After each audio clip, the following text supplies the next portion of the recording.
Le GIGN fête ses 50 ans avec en ligne de mire un défi de taille à relever, celui de la sécurité des Jeux Olympiques de Paris. Nous recevons Christian Proutot, bonsoir. Bonsoir. Soyez le bienvenu sur TV5 Monde. Vous êtes le fondateur et le premier commandant du groupe d'intervention de la Gendarmerie nationale française. Vous avez exercé vos fonctions de 1974 à 1982 et vous témoignez notamment dans le livre de Pierre-Marie Giraud, le GIGN par ceux qui l'ont commandé.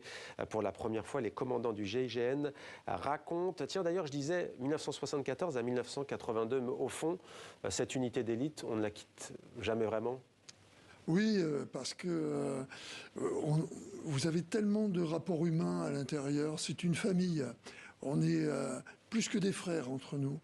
Et quelles que soient les générations, après on se retrouve, on en parle entre nous, bien sûr.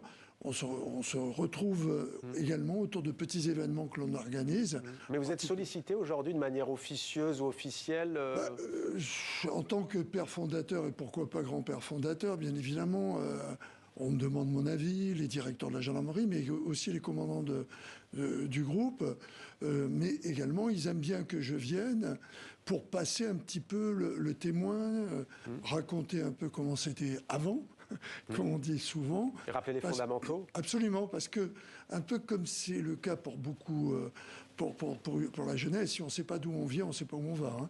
Donc il est important, tant que les gens qui ont construit quelque chose peuvent le dire, de passer le témoin et puis de faire part de leur expérience. L'expérience, c'est pas un pain pour les chauves, comme disait Mao, c'est vraiment quelque chose qui est essentiel. Alors, on dit souvent, à tort ou à raison, qu'il y a des rivalités, des jalousies entre la police nationale française et la gendarmerie nationale. Gérald Darmanin, lui, est fier de l'affirmer, dit-il, le ministre français de l'Intérieur. Pour la première fois, il y a une doctrine commune aux 3 unités d'intervention spécialisées, GIGN, donc vous, le RAID et la BRI, Brigade de recherche et d'intervention.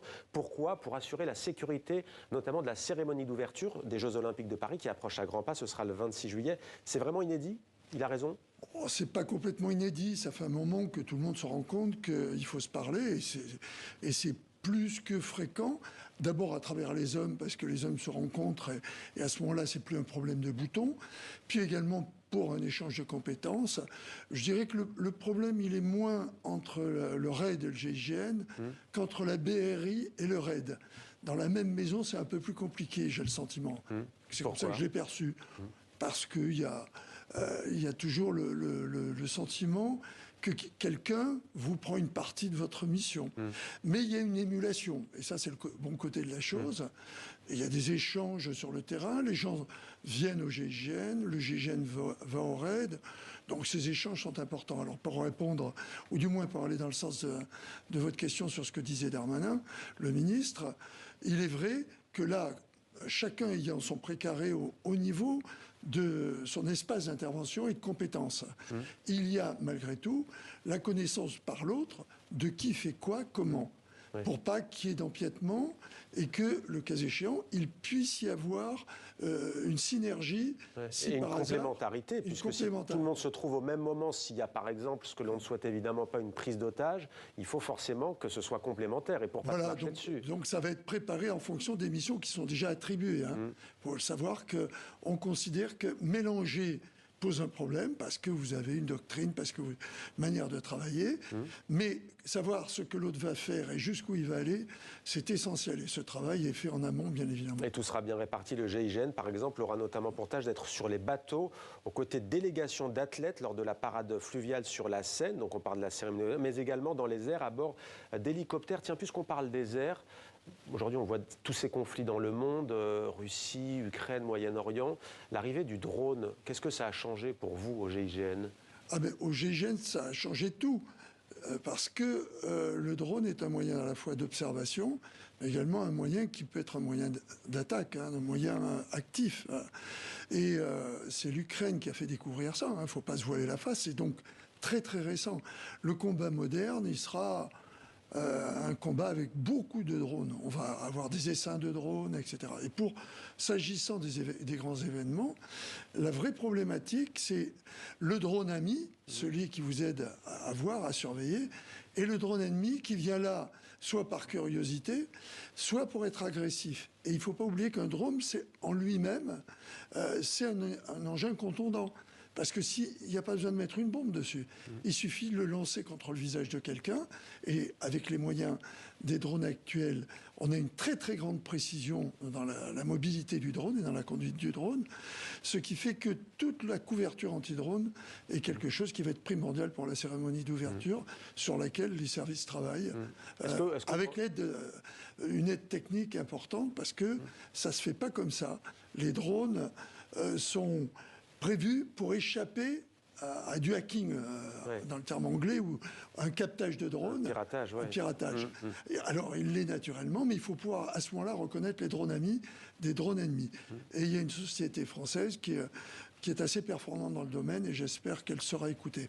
Alors, on ne le dira jamais assez, le risque zéro n'existe pas, mais on parle beaucoup de sécurité à ces Jeux Olympiques. Est-ce que vous diriez que la France est prête ? Oui, moi je pense que nous avons d'abord une expertise des grands événements. J'ai, votre serviteur, a assuré la sécurité des Jeux Olympiques d'Albertville. Bien sûr, tout le monde dira que c'est pas pareil, c'était avant. Mais avant, c'était pareil. Il y avait toujours une agression potentielle. Je rappelle que toutes les unités, dont le GIGN, que vous évoquiez en début de l'émission, qui fête ses 50 ans, doit, entre guillemets, son existence à ce qui s'est passé à Munich, aux Jeux Olympiques, en 72, et qu'on m'a confié la mission de créer une unité anti-prise d'otage en 73. Prise d'otage d'athlètes israéliens par un commando palestinien. Absolument. Donc l'histoire ne se répète pas, elle bégaye. Mais c'est pour ça qu'est né le GIGN en France ? Ah oui, absolument. Il n'y avait pas d'unité spéciale avant, et nulle part d'ailleurs dans le monde. Ouais.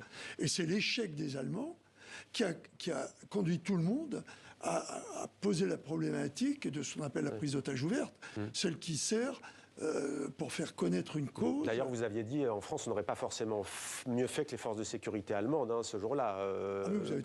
Absolument, vous avez tout à fait raison. Non seulement on n'aurait pas fait mieux, mais je pense qu'on aurait fait pareil, c'est-à-dire rien. On aurait eu un gros échec, malgré tout. Et il a fallu se préparer, et c'était pas évident à faire admettre, parce qu'on restait malgré tout sur des schémas qui étaient des schémas issus de la Seconde Guerre mondiale, un peu type commando, là, en avant à l'assaut, alors que c'est beaucoup plus fin que ça. Et vous étiez 17 à la création du GIGN, vous avez mis le pied à l'étrier à cette unité d'élite. Un demi-siècle plus tard, quel bilan tirez-vous ? Le GIGN, ce sont des milliers et des milliers de personnes. Et notamment des négociateurs. Oui, alors des milliers. Milliers, j'exagère, pardon. Je vais être précis, oui. Un peu plus de 1000. Un peu plus de 1000, si on compte les 12 antennes régionales qui maintenant sont sous le commandement du général Réty, qui commande le GIGN actuellement, le grand GIGN. Le grand GIGN, lui, c'est comme ça qu'on l'appelle entre nous, fait 400. Et avec les antennes, on est à un peu plus de 1000, ce qui évite, en particulier sur les territoires, les départements d'outre-mer, à devoir déployer en anticipant s'il se passe quelque chose.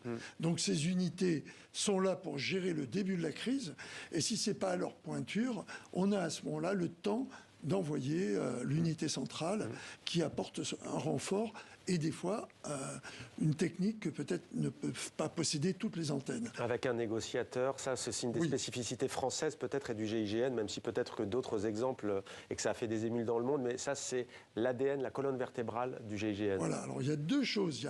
Le but, c'est pas d'arriver et de tuer, par exemple, un groupe, un commando ou un preneur d'otages. Il y a des pays qui ne se posent pas la question. On l'a vu, sans les citer. En France, l'idée, comment dites-vous, force et loi, vous êtes toujours méfiant. Vous vous dites, le but, c'est pas d'arriver et de tuer. Il y avait eu la polémique de Neuilly, notamment, avec Human Bomb, mais ça, c'était pas le GIGN, bien sûr. Il avait été tué, ça avait fait polémique. La France doit rester à la loi, mais pas à n'importe quel prix. Parce que la vie a un prix. Et en plus, il est normal qu'on n'ait pas à considérer, ou du moins les hommes qui sont dans ces unités, ne soient pas tout d'un coup considérés par un pouvoir qui voudrait faire montre de sa force comme l'exécuteur des hautes œuvres. Il ne peut pas y avoir de jugement immédiat. Donc on fait cesser l'agression, et c'est le rôle du GIGN. C'est pas forcément d'ailleurs un commando ou un groupe terroriste, ça peut être quelqu'un qui est psychiatriquement malade et qui séquestre un forcené. Vous avez tout à fait raison. Le GIGN, dans sa partie opérationnelle, a perdu 2 hommes en opération, 10 en tout, 8 à l'entraînement, et ces 2 hommes les personnes qui les ont tués ont été arrêtées vivantes. Alors parmi les événements devenus célèbres, il y a la prise d'otage de l'Oyada que vous connaissez bien. On en avait parlé ici même avec vous il y a quelques mois, c'était en 1976. La traque évidemment des terroristes à Darmatin-en-Gouel, des attentats de 2015 en France, en passant par l'assaut de Marignane en 1994. C'est une histoire entre l'Algérie et la France, un commando du GIA qui avait réussi à être neutralisé. Drone miniature, exosquelette blindé, nouvelles technologies, munitions de neutralisation, beaucoup de choses évoluent. Quelles sont les qualités requises pour entrer au GIGN ? Eh bien, d'abord, le volontariat, c'est la première chose que l'on demande aux gens. Il faut des gens volontaires. C'est important puisque ils vont accepter de risquer leur vie pour la mission. Donc, c'est important de le préciser. Et ensuite, bien sûr, des capacités physiques, parce que les conditions d'intervention, vous rappeliez l'Oyada. L'Oyada, c'était 52 degrés à l'ombre, il n'y en avait pas. À Djibouti. Donc, il faut pouvoir résister dans des conditions de haute température, mais avec des entraînements comme il y a actuellement aussi en montagne. Si par hasard il fait très froid. Et il nous reste une minute. Est-ce que c'est possible d'accepter une vie particulière ? Et je vous pose la question, on voit souvent les membres du GIGN masqués. Est-ce que, leur famille, c'est ce qu'ils font, bien sûr, mais dans l'entourage, il faut rester discret, il faut dire je suis gendarme, mais sans dire GIGN. Quelle est la règle ? La règle, c'est toujours, bien sûr, la discrétion. Et en général, ce sont des gens discrets, parce que ils savent que ça ne sert à rien de fanfaronner. Ça peut vous arriver n'importe quand, n'importe où. Même l'homme le plus entraîné n'est jamais, comme il pourrait le penser, le plus fort, parce qu'il y a quelque chose qui nous transcende le destin, qui fait que la balle que l'on n'attendait pas, elle peut arriver. Donc cette modestie, ces gens-là l'ont, parce qu'ils savent exactement à quel niveau ils se trouvent et ce qui peut arriver. Et en plus, ils connaissent le prix que le GIGN a déjà payé. Merci beaucoup, Christian Proutot, d'être venu nous parler donc du GIGN qui fête cette année ses 50 printemps. Merci à vous. Merci beaucoup.